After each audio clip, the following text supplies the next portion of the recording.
take my words, my image, my ideas, and twist them to feed your fear and inflate your ego, if you profit off of my name while calling me a liar, then be prepared to stand behind your accusation. Jokes with a real and in my real face on real camera. Understand I'm... So now Terrence Howard is speaking up about Katt Williams, and the situation he's describing sounds way deeper than regular Hollywood gossip. Terrence is claiming that Katt's life might actually be in danger, and according to him, this isn't just internet drama or random rumors floating around online. He says both he and Katt have been targeted more than once, which is a serious claim that has people paying close attention. Because here's the whole thing, you gonna charge me with child endangerment? After I adopted 7 children and had them for 14 years in this state? Really? You coming after my kids now? Because it was already a witch hunt. Now you want my babies? Terrence also dropped an interesting explanation about the way he talks in interviews. A lot of people think his comments sound wild or confusing, but he says there's a reason behind it. According to Terrence, mixing bold, outrageous ideas with real information is part of how he protects himself while still speaking out. In his view, it's a survival tactic in an industry where people who expose powerful figures often find themselves under heavy pressure. But things get even more intense when Katt Williams' own claims come into the picture.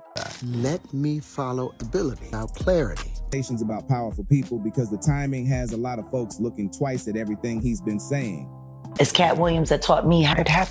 Katt has been touching on subjects that many people once brushed off as wild talk, but suddenly those same topics are showing up in real headlines, and that shift has people paying attention. Conversation was to show that there are spiritual things going on in the world, and that there are things that are bigger than just coincidence. The bigger point Terrence Howard was making is that there may be deeper forces at play in the world. In his view, some things happening around us aren't just random events or strange coincidences. He believes there are patterns, spiritual battles, and hidden pressures that most people never stop to notice. And when someone starts pointing those patterns out, the reaction can get intense. That's why Terrence recently shared a message directed not only at Katt Williams, but also at anyone who's been labeled crazy, threatened, or pushed aside for speaking uncomfortable truths about powerful circles.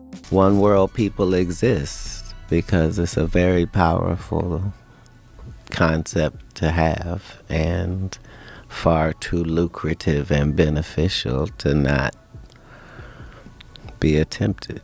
Yeah, I mean, if I was going to run some global power organization, I would try to co-opt every single leader, try to suck them in, offer support, bring them out to wherever the fuck I have my big-ass meetings, fly everybody in private jets, talk about the climate crisis. All organizations have to follow the same rules. Yeah, that's wild. Recruitment is an important facet of all. We have to get some young global leaders. Well, understand, this is the only reason that we can talk about these big Illuminati-like entities at this period of time. It's just because of time. They aged out. You can't get in new, so everybody got decrepit over there, and they can't exchange, really, through this period of history. And so that's how we ended up with the Bob Lazars and everything. Throughout history, you could really, it was much easier to get people to not tell nobody. Right. As part of your job. You know what I mean?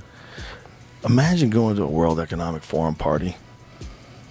What did those freaks do when all the listening devices have been scanned out of the room? All their phones have been put into bags and locked away in a lead vault. What do those freaks do? Because it's not normal shit. Everybody's buttoned down like that and wants to control the world. There's something involved that's outlandish that they keep a secret.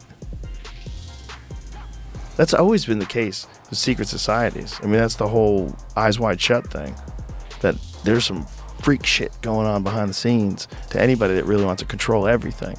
You don't just want to control everything. You want to control everything so you can get away with some freak shit too. Right, I'm saying, but these Epstein like characters have existed throughout history, whether they were kings or what, like human beings are human beings universally. So everybody is a supplier. Epstein, Weinstein, like these guys knew what these extremists like. According to Terrence, people like Katt who notice patterns others miss actually carry a responsibility to speak up and warn the public.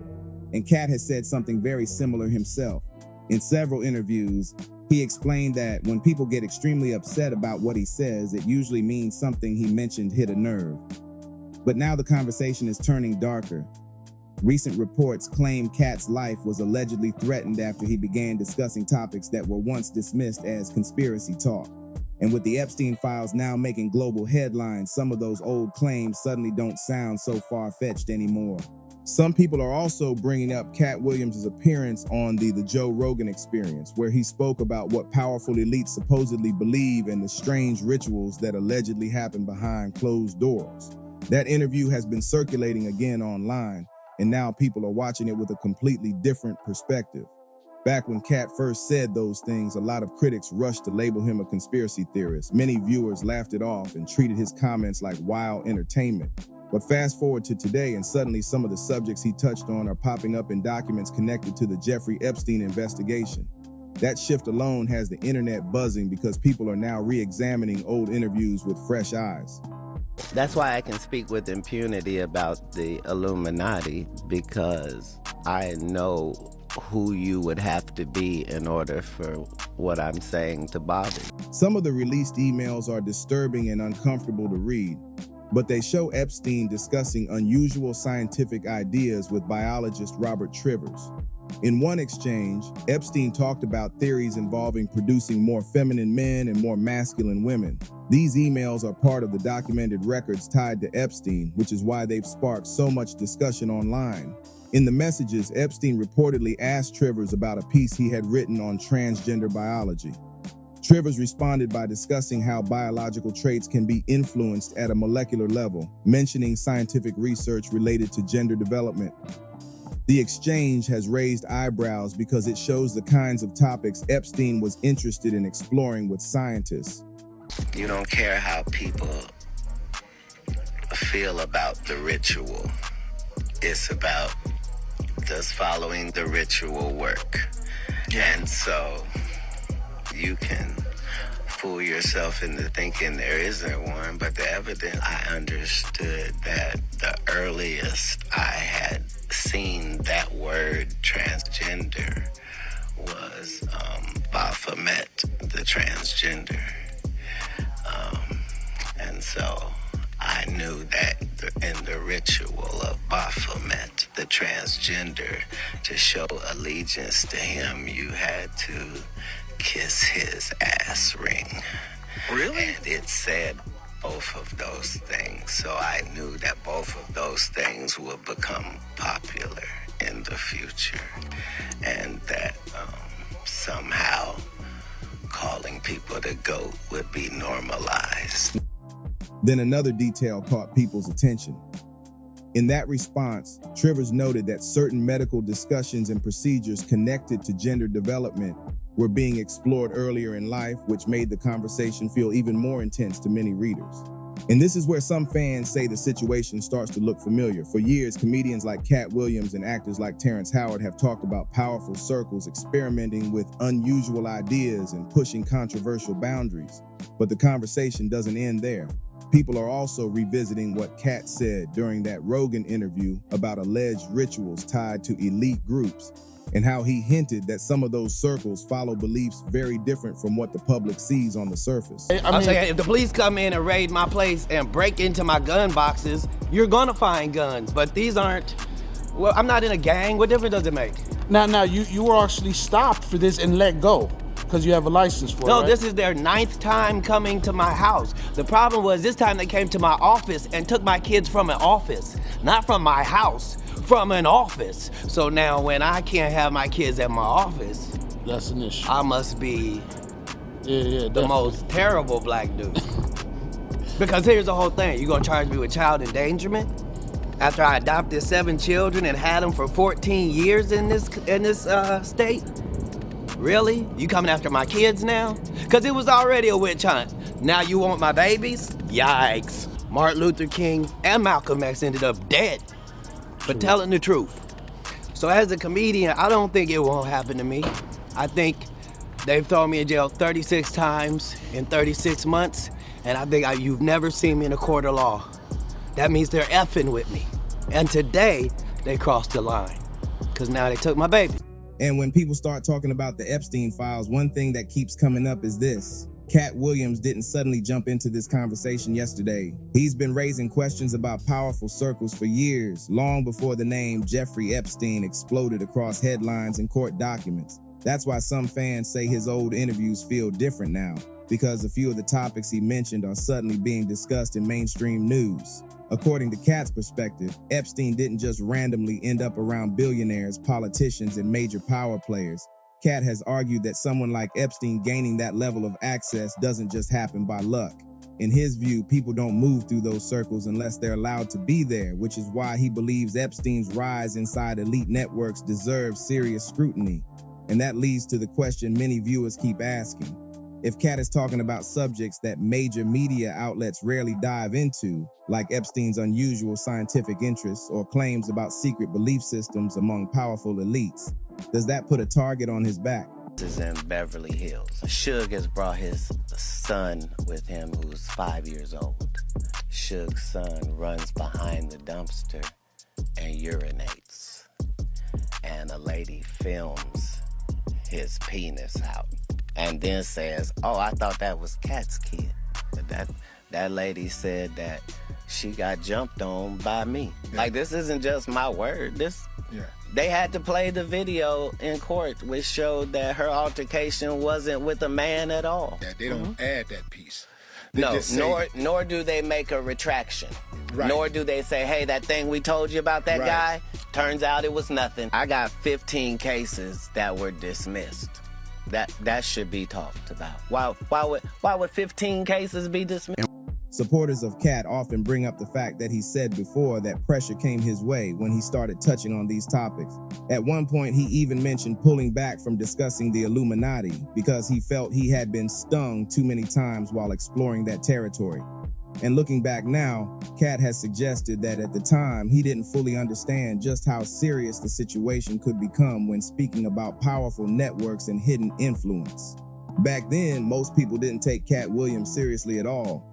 When he started talking about powerful networks and hidden influence, critics brushed him off and said he was just blaming everything on the Illuminati. The internet laughed, the media rolled their eyes, and the whole thing got framed as another celebrity going off the rails. But as the years passed, the situations around Katt started getting stranger and harder to ignore. There were repeated run-ins with the law, sudden arrests, and moments where authorities tried to question his mental state. Supporters began noticing a pattern. After seeing so many unusual incidents stack up, some fans started wondering if Katt had been exaggerating at all, or if something deeper was going on behind the scenes. One of the earliest moments people still talk about happened in 2009 in a Walmart parking lot in Georgia. Police reportedly confiscated firearms from Katt, but never actually filed charges against him. Situations like that left observers confused because the case seemed to appear out of nowhere and then disappear just as fast. Katt later discussed the incident in an interview with Vibe magazine and explained how unusual the situation felt from his perspective. But the moment that really rattled things happened in December 2012 when authorities accused him of putting his children in danger after weapons were reportedly found in his home. The case quickly collapsed because investigators said there wasn't enough evidence to support the accusations. Still, Katt later suggested the entire ordeal felt like another attempt to derail his life and career. Then in 2014, another headline exploded when Katt and Suge Knight were arrested together after an alleged confrontation involving a paparazzi camera.